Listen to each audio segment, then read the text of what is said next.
Berani berkata tidak pada dosa. 2 Samuel 11 ayat 4.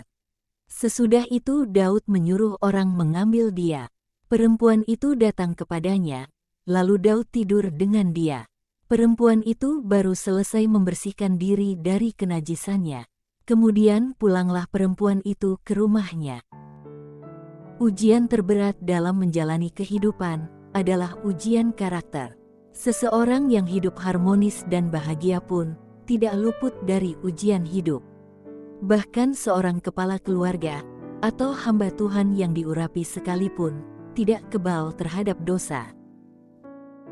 Ingat, dosa itu cara bekerjanya seperti bola salju yang digelindingkan.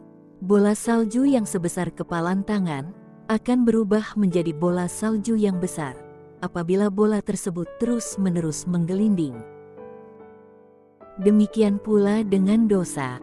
Jika seseorang mengalami ujian karakter dan jatuh di dalam dosa, maka dosa yang satu akan melahirkan dosa yang lain untuk menutupi dosa awal.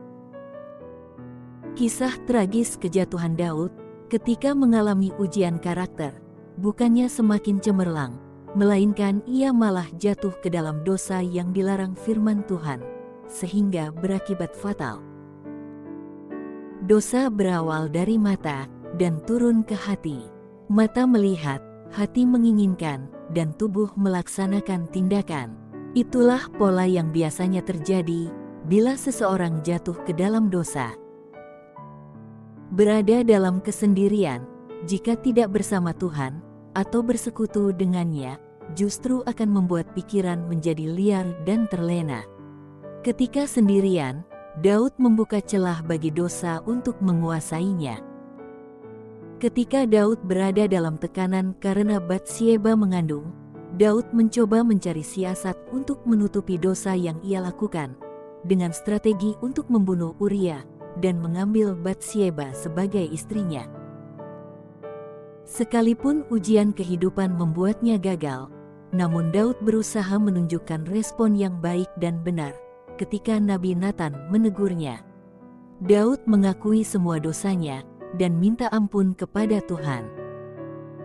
Bagaimana dengan respon hati kita? Apakah karakter kita sudah sesuai dengan kebenaran firman Tuhan saat kita berada dalam posisi seperti di atas? Memang tidak mudah untuk mempertahankan tetap berada dalam jalur kebenaran firman Tuhan ketika kita berada seorang diri, ketika kita di dalam tekanan, ataupun ketika kita mengalami kejayaan. Namun jangan khawatir, ada Roh Kudus yang akan terus bersuara di dalam hati kita dan mengarahkan kita agar tetap berjalan dalam terang firman Tuhan. Sadar atau tidak, hidup ini adalah sebuah peperangan. Setiap saat, kita wajib berjuang melawan kedagingan kita dan berperang melawan tipu daya iblis. Sikap terbaik ketika berada dalam jebakan adalah lari keluar dan bukan ke dalam.